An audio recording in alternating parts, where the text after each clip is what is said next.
Hello बच्चों, स्वागत है आपका तिवारी एकेडमी में। आज के इस वीडियो में हम जान लेंगे क्लास 8 के विज्ञान का 9वां अध्याय घर्षण के बारे में।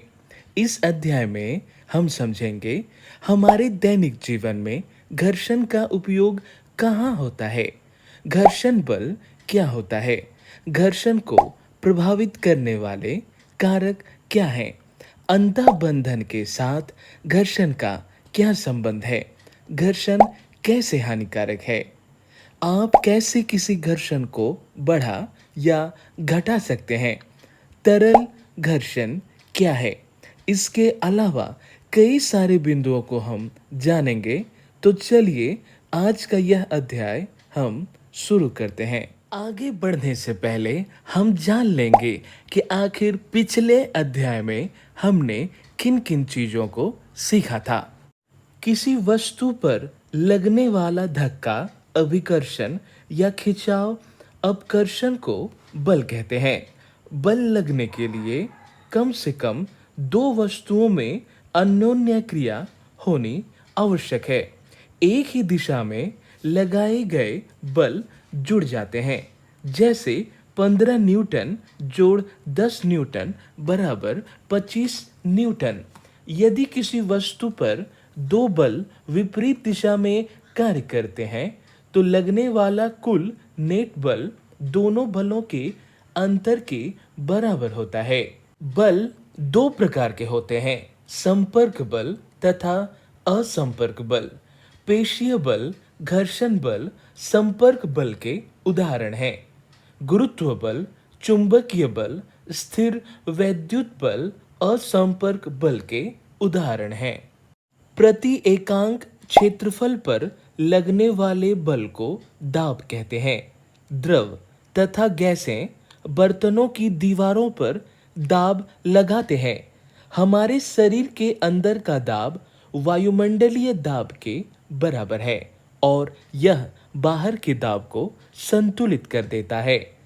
अब एक सवाल है, रस्सी से बंधा 2 किलो द्रव्यमान का एक ब्लॉक 20 न्यूटन के गुरुत्वाकर्षण बल के तहत नीचे जा रहा है। ब्लॉक की गति को रोकने के लिए हाथ को कितने बल की आवश्यकता है? ए 10 न्यूटन, बी 20 न्यूटन, सी 30 न्यूटन, डी 40 न्यूटन। द्रव्यमान किसी वस्तु में द्रव्य की मात्रा को प्रकट करता है, जबकि किसी वस्तु का भार उस वस्तु पर लगने वाले बल को कहते हैं। द्रव्यमान का मात्रक किलोग्राम केजी है, जबकि भार का मात्रक न्यूटन एन है। और अच्छे से चलिए समझते हैं। किसी वस्तु का धरती पर जो द्रव्यमान है वही द्रव्यमान कहीं भी होगा, चंद्रमा पर भी वही होगा, किंतु उसका चंद्रमा पर भार उसके धरती पर के भार का लगभग छठा भाग होगा। हम द्रव्यमान को m तथा भार को w द्वारा दर्शाते हैं। पिछले अध्याय में आपने गुरुत्व बल g को पढ़ा। g का मान पृथ्वी पर 9.80665 मीटर प्रति सेकंड स्क्वायर या लगभग 10 मीटर पर सेकंड स्क्वायर है।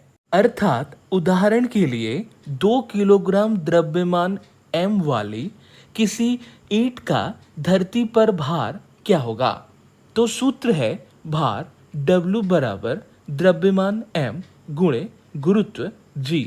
2 गुणे 10 9.80665 के बदले हमने 10 माना, बराबर 20 न्यूटन n लगभग।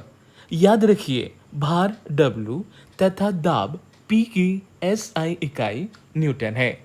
पिछले अध्याय में आपने पढ़ा दाब बराबर बल N बटे क्षेत्रफल जिस पर यह लगता है m स्क्वायर। दाब P की इकाई पास्कल PA या N प्रति मीटर स्क्वायर है। अब इन 4 MCQ के उत्तर देने की कोशिश करें।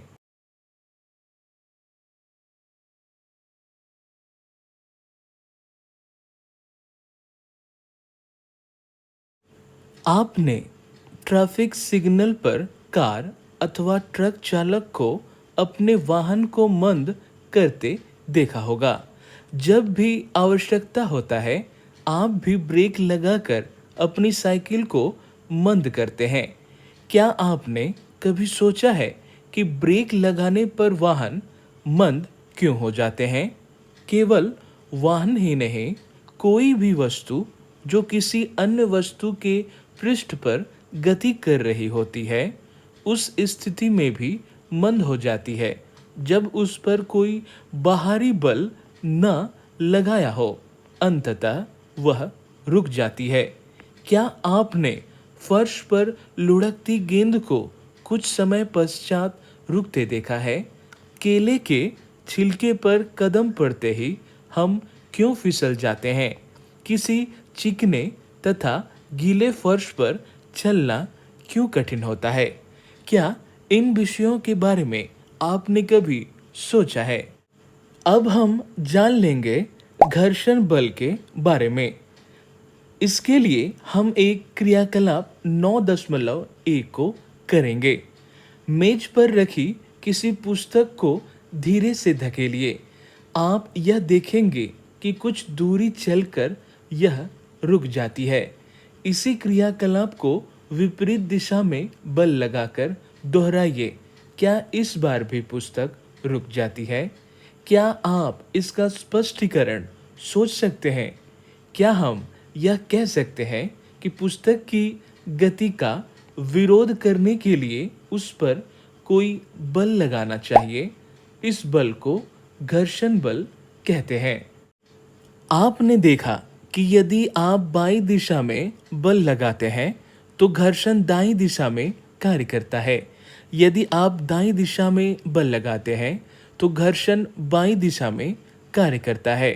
दोनों स्थितियों में घर्षण पुस्तक की गति का विरोध करता है। घर्षण बल सदैव ही लगाए गए बल का विरोध करता है। उपरोक्त क्रियाकलाप में घर्षण बल पुस्तक तथा मेज के पृष्ठों के बीच कार्य करता है। क्या सभी पृष्ठों पर समान घर्षण बल लगता है? क्या यह पृष्ठों के चिकनेपन पर निर्भर करता है? आइए पता लगाते हैं। घर्षण को प्रभावित करने वाले कारक।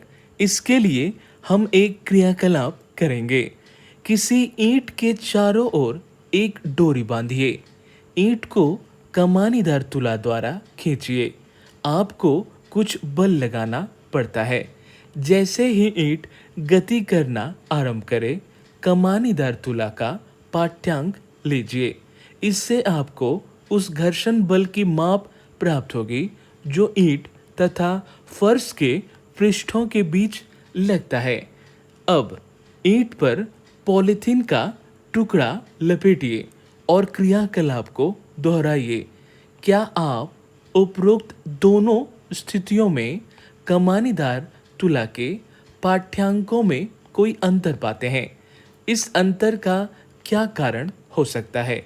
ईंट पर जूट का एक टुकड़ा लपेटकर इस क्रियाकलाप को फिर से दोहराइए और बताइए कि आपने क्या पाया। हमें हर बार एक अलग पाठ्यांक प्राप्त हुआ। कारण पता करने पर यह समझ आया कि ऐसे पाठ्यांक का अंतर होने का कारण घर्षण था। चिकनी सतह पर पाठ्यांक कम था। जैसे ही सतह खुरदरी हुई, पाठ्यांक बढ़ता गया। अब हम जान लेंगे कमानीदार तुला के बारे में। कमानीदार तुला वह युक्ति है जिसके द्वारा किसी वस्तु पर लगने वाले बल को मापा जाता है। इसमें एक कुंडलित कमानी होती है जिसमें बल लगाने पर प्रसार हो जाता है। कमानी के इस प्रसार की माप इसके आशांकित पैमाने पर चलने वाले संकेतक द्वारा की जाती है। पैमाने के पाठ्यांक द्वारा बल का परिमाण प्राप्त होता है, जैसा आपको यहाँ इस चित्र में भी दिखाया गया है। घर्षण को प्रभावित करने वाले कारक को बताने के लिए हम एक और क्रियाकलाप को करते हैं। किसी चिकने फर्श अथवा किसी मेज पर कोई आनत समतल बनाइए। इसके लिए आप ईंटों के सहारे रखा कोई लकड़ी का तख्ता उपयोग कर सकते हैं। आनत समतल के किसी बिंदु ए पर पेन से कोई चिन्ह अंकित कीजिए। अब कोई पेंसिल सेल इस बिंदु से नीचे लुढ़कने दीजिए। रुकने से पूर्व यह मेज पर कितनी दूरी तय करता है, इस दूरी को नोट कीजिए। अब मेज पर कोई कपड़ा बिछा दीजिए। यह सुनिश्चित कीजिए कि कपड़े में सिलवट ना हो। उपरोक्त क्रियाकलाप को फिर से दोहराइए। आप क्या देखते हैं? इसके बाद मेज पर रेत की पतली परत बिछाकर इस क्रियाकलाप को फिर से दोहराइए। समस्त क्रियाकलाप में आनत समतल का ढलान समान रहना चाहिए। किस स्थिति में पेंसिल सेल द्वारा तय की गई दूरी सबसे कम है?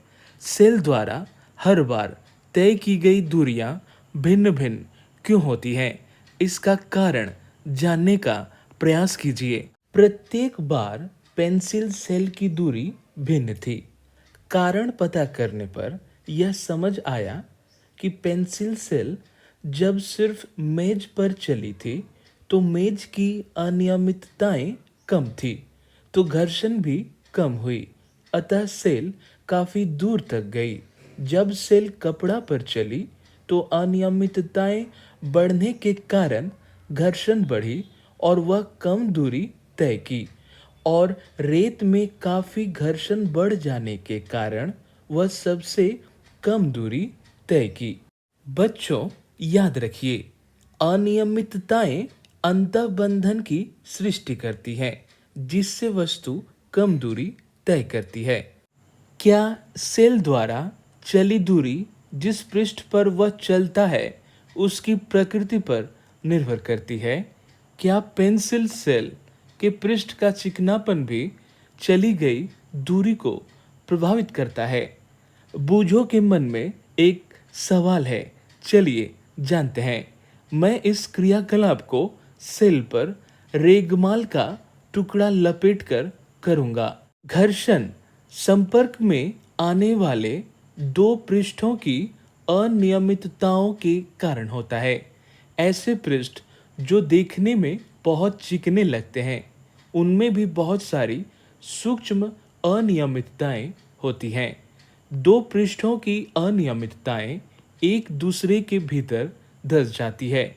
जब हम एक पृष्ठ पर दूसरे पृष्ठ को गति कराने का प्रयास करते हैं तो हमें इस अंतःबंधन यानी इंटरलॉकिंग पर पार पाने के लिए कुछ बल लगाना पड़ता है।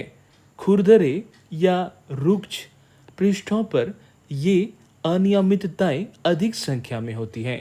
अतः यदि पृष्ठ रुक्ष हो तो घर्षण बल अधिक होता है। हमने यह सीखा कि दो पृष्ठों के बीच अनियमितताओं के अंतःबंधन के कारण घर्षण होता है। स्पष्ट है कि यदि पृष्ठों को बलपूर्वक दबाएं तो घर्षण में वृद्धि होगी। इसका अनुभव आप किसी चटाई को उस समय खींचकर कर सकते हैं जब उस पर कोई व्यक्ति नहीं बैठा है तथा जब कोई व्यक्ति उस पर बैठा है, यानी दोनों परिस्थिति में आप इस घर्षण का अनुभव कर सकते हैं। आपने उस अनुभव को याद कीजिए जब पिछली बार आपने किसी भारी बॉक्स को एक स्थान से दूसरे स्थान पर सरकाया था। यदि आपको इस प्रकार का कोई अनुभव नहीं है तो अब इस प्रकार का अनुभव कीजिए। कौन सा कार्य आसान है? विराम अवस्था से किसी बॉक्स को गतिशील करना अथवा किसी गतिशील बॉक्स को उसी दिशा में सरकाना। किसी रुकी हुई वस्तु को विराम से गति प्रारंभ करने की स्थिति में घर्षण पार पाने के लिए वस्तु पर लगाया जाने वाला बल स्थैतिक घर्षण की माप होती है। इसके विपरीत किसी वस्तु को उसी चाल से गतिशील रखने के लिए आवश्यक बल उसके सर्पी घर्षण की माप होती है। जब बॉक्स सरकना आरंभ कर देता है तो उसके पृष्ठ के संपर्क बिंदुओं को उतना समय नहीं मिल पाता कि वे फर्श के संपर्क बिंदुओं में धंस सके। अतः सर्पी घर्षण स्थैतिक घर्षण से कुछ कम होता है। इसीलिए किसी बॉक्स में गति आरंभ करने की अपेक्षा पहले से ही गतिमान बॉक्स की गति बनाए रखना सरल होता है। अब हम जान लेंगे घर्षण हानिकारक परंतु अनिवार्य। अब अपने कुछ अनुभवों को याद कीजिए। किसी कांच के गिलास अथवा किसी कुल्हड़ में से किसे पकड़ना आसान होता है। मान लीजिए किसी गिलास का बाहरी पृष्ठ चिकना है अथवा उस पर पकाने के तेल की परत चढ़ी है, तो क्या उसे हाथ में पकड़ना आसान होगा अथवा अधिक कठिन हो जाएगा? जरा सोचिए, यदि घर्षण ना हो तो क्या आपके लिए गिलास को पकड़े रखना संभव हो पाएगा? यह भी याद कीजिए कि मार्बल के गीले फर्श अथवा कीचड़ वाली पगडंडी पर चलना कितना कठिन होता है। क्या आप घर्षण ना होने की स्थिति में चलने की कल्पना कर सकते हैं? यदि घर्षण ना हो तो आप पेन अथवा पेंसिल से नहीं लिख सकते। जब आपके शिक्षक चौक से श्यामपट्ट पर लिखते हैं यानी ब्लैक बोर्ड पर लिखते हैं, तो श्यामपट्ट का रुक्ष पृष्ठ रगड़ द्वारा चौक के कुछ कणों को उतार देता है जो श्यामपट्ट से चिपक जाते हैं और इस प्रकार श्यामपट्ट पर आपको लिखावट दिखाई देती है। यदि सड़क तथा वाहन के टायरों के बीच घर्षण न होता तो उन वाहनों की न तो गति आरंभ की जा सकती थी और न ही उन्हें रोका जा सकता था और न ही दिशा परिवर्तित की जा सकती थी। याद रखिए, यदि कोई वस्तु गति आरंभ कर दे तो वह कभी नहीं रुकेगी यदि वहाँ घर्षण ना हो। आप दीवार में कील नहीं ठोक पाते अथवा धागे में गांठ नहीं बांध पाते। घर्षण के बिना कोई भवन निर्माण नहीं हो सकता था। इसके विपरीत घर्षण हानिकारक भी है। घर्षण के कारण वस्तुएं घिस जाती हैं, चाहे वह पेंच, बॉल बेयरिंग अथवा जूते के सोल ही क्यों ना हो। आपने रेलवे स्टेशनों पर पैदल ऊपरी पुलों की घिसी पिटी सीढ़ियां देखी होंगी। घर्षण से ऊष्मा भी उत्पन्न होती है। कुछ मिनट तक अपनी हथेलियों को तेजी से एक दूसरे के साथ रगड़िए। आप क्या अनुभव करते हैं? जब आप माचिस की तीली को किसी रुक्ष पृष्ठ से रगड़ते हैं तो वह आग पकड़ लेती है। आपने यह देखा होगा कि विद्युत मिक्सर को कुछ मिनट तक चलाने पर उसका जार गर्म हो जाता है। आप ऐसे बहुत से उदाहरण दे सकते हैं जिनमें घर्षण द्वारा ऊष्मा उत्पन्न होती है।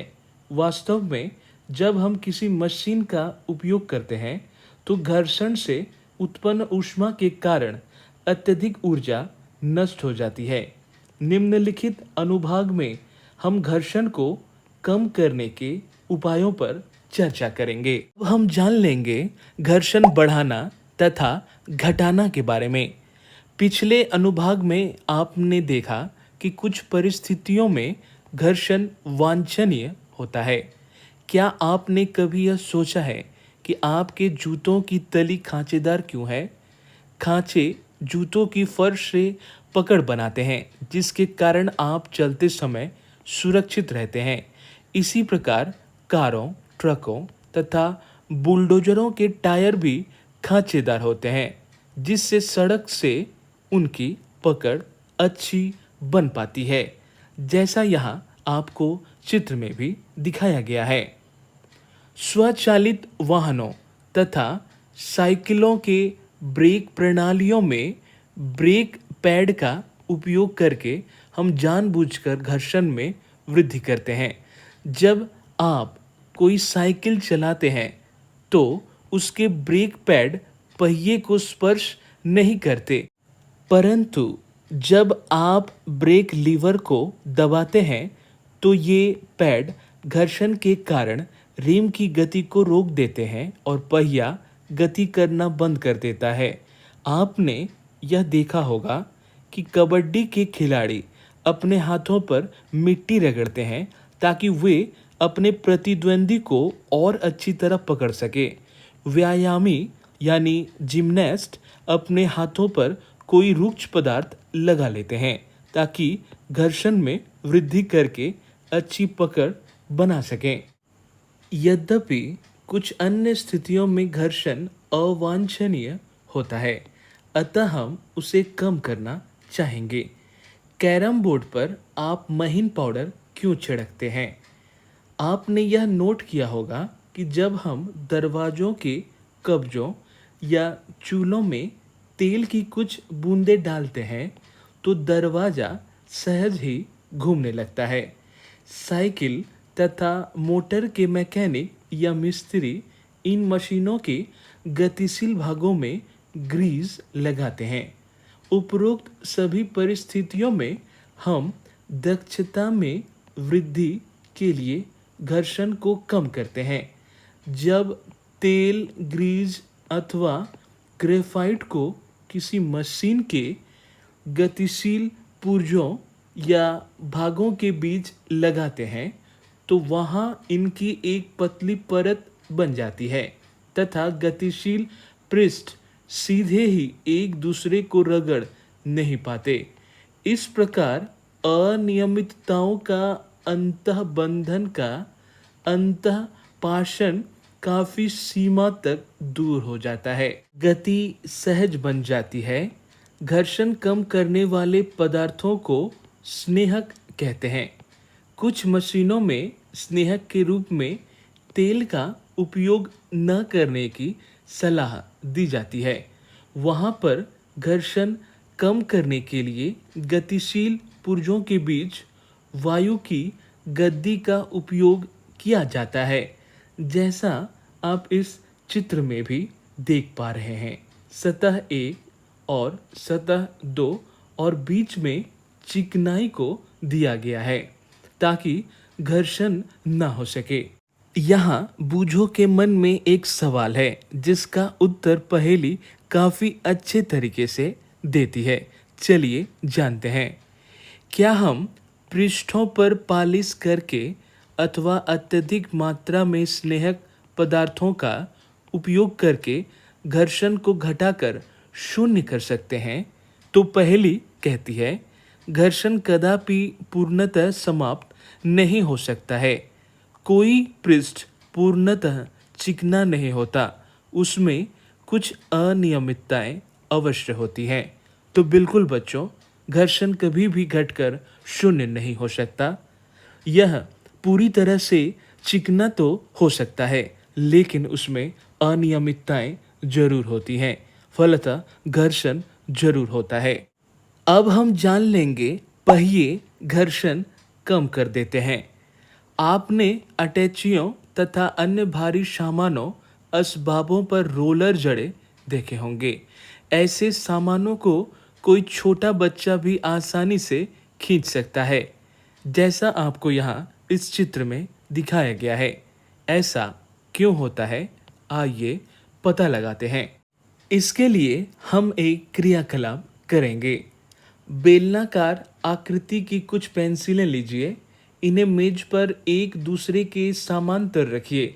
इनके ऊपर कोई मोटी पुस्तक रखिए। अब पुस्तक को धकेलिए। आप पाएंगे कि पुस्तक के गतिशील होने पर पेंसिल लुढ़कती है। पेंसिल की इस प्रकार की गति को लोटनिक गति कहते हैं। क्या आप यह अनुभव करते हैं कि पुस्तक को सरकने की तुलना में इस प्रकार गतिशील कराने से घर्षण कम हो गया है। क्या आपने भारी मशीनों को उनके नीचे लकड़ी के लट्ठे रखकर एक स्थान से दूसरे स्थान तक ले जाते देखा है? तो बिल्कुल बच्चों, यहाँ पर आप देख सकते हैं पुस्तक के नीचे रखे गए गोलाकार पेंसिल द्वारा भारी पुस्तक भी एक जगह से दूसरे जगह सरकने लगता है। जब एक वस्तु किसी दूसरी वस्तु के पृष्ठ पर लुढ़कती है तो उसकी गति के प्रतिरोध में लोटनिक घर्षण कहते हैं। लोटन घर्षण कम कर देता है। किसी वस्तु को दूसरी वस्तु पर सरकने की तुलना में लोटन करना सदैव आसान होता है। यही कारण है कि रोलर जड़ा सामान खींचना सुविधाजनक होता है। क्या अब आप यह समझ सकते हैं कि पहिए के आविष्कार को मानव जाति की महानतम खोजों में क्यों गिना जाता है? क्योंकि लोटनिक घर्षण सर्पी घर्षण से कम होता है। इसीलिए अधिकांश मशीनों में सर्पण को बॉल बेयरिंग के उपयोग द्वारा लोटन में प्रतिस्थापित किया जाता है। छत के पंखों तथा साइकिलों में धुरी तथा नाभि या हब के बीच बॉल बेयरिंग का उपयोग करके इसके सामान्य उदाहरण हैं। यहाँ आप बॉल बेयरिंग के चित्र को देख पा रहे हैं। बॉल बेयरिंग घर्षण को कम कर देता है। इसके अलावा जब हम इस बॉल बेयरिंग के बीच किसी स्नेहक पदार्थ का यूज़ करते हैं या उपयोग करते हैं तो घर्षण और भी कम हो जाता है। हालांकि आपको याद रखना है, घर्षण कभी भी घटकर शून्य नहीं हो सकता है। अब हम आगे बढ़ेंगे और जान लेंगे तरल घर्षण के बारे में। आप जानते हैं कि वायु अत्यंत हल्की तथा विरल होती है, फिर भी इससे होकर गति करने वाली वस्तुओं पर वायु घर्षण बल लगाती है। इसी प्रकार जल तथा अन्य द्रव भी इनसे होकर गति करने वाली वस्तुओं पर घर्षण बल लगाते हैं। विज्ञान में गैसों तथा द्रवों को एक ही नाम तरल दिया गया है। अतः हम कह सकते हैं कि तरल इनसे होकर गति करने वाली वस्तुओं पर घर्षण बल लगाते हैं। याद रखिए बच्चों, तरलों द्वारा लगाए गए घर्षण बल को कर्षण भी कहा जाता है। किसी तरल पर लगने वाला घर्षण बल उसकी तरल के सापेक्ष गति पर निर्भर करता है। घर्षण बल वस्तुओं की आकृति तथा तरल की प्रकृति पर निर्भर करता है। स्पष्ट है कि जब वस्तुएं किसी तरल में गति करती हैं तो उन्हें उन पर लगे घर्षण बल पर पार पाना होता है। इस प्रक्रिया में उनकी ऊर्जा का क्षय होता है। अतः घर्षण को कम से कम करने के लिए प्रयास किए जाते हैं। अतः वस्तुओं को विशिष्ट आकृतियां दी जाती हैं। आपके विचार से वैज्ञानिकों को इन विशिष्ट आकृतियों के बारे में कहाँ से संकेत प्राप्त होते हैं? क्या आपने कभी इसके बारे में सोचा है? वास्तव में उन्हें ये संकेत प्रकृति यानी नेचर से मिलते हैं। पक्षी तथा मछलियाँ तरल में गति करते हैं। उनके शरीर का विकास इस प्रकार हुआ होगा कि तरल में गति करते समय घर्षण पर पार पाने में उनकी ऊर्जा का क्षय यथासंभव कम हो, तभी तो वो ज़्यादा से ज़्यादा दूरी प्राप्त कर पाएंगे। वायुयान की आकृति को सावधानीपूर्वक देखिए। क्या आप इसकी आकृति तथा किसी पक्षी की आकृति में कोई समानता पाते हैं? वास्तव में सभी वाहनों के डिजाइन इस प्रकार बनाए जाते हैं कि तरल घर्षण कम हो जाए। जैसा आप यहाँ इस चित्र में भी देख पा रहे हैं, एक हवाई जहाज और पक्षी की आकृति में समानता है। तो बच्चों, अब हम जान लेंगे इस अध्याय से आपने क्या सीखा। घर्षण संपर्क में रखे दो पृष्ठों के बीच सापेक्ष गति का विरोध करता है। यह दोनों पृष्ठों पर कार्य करता है। घर्षण संपर्क के दो पृष्ठों की प्रकृति पर निर्भर करता है। दिए गए पृष्ठों के युगल यानी दोनों के लिए घर्षण इन पृष्ठों के चिकनेपन की अवस्था पर निर्भर करता है। घर्षण इस बात पर निर्भर करता है कि दो पृष्ठ एक दूसरे को कितने बलपूर्वक दबाते हैं। यदि कम बल से दबाते हैं तो सामान या वस्तुएं जल्दी गति करेंगी, और ज़्यादा दबाते हैं तो वस्तुएं धीरे धीरे गति करेंगी।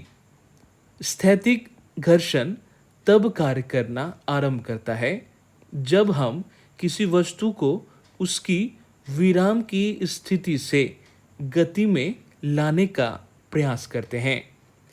सर्पी घर्षण तब कार्य करना आरंभ करता है जब कोई वस्तु किसी अन्य वस्तु पर सर्पी गति करती है। सर्पी घर्षण स्थैतिक घर्षण से कम होता है। घर्षण हमारे बहुत से क्रियाकलापों के लिए महत्वपूर्ण होता है।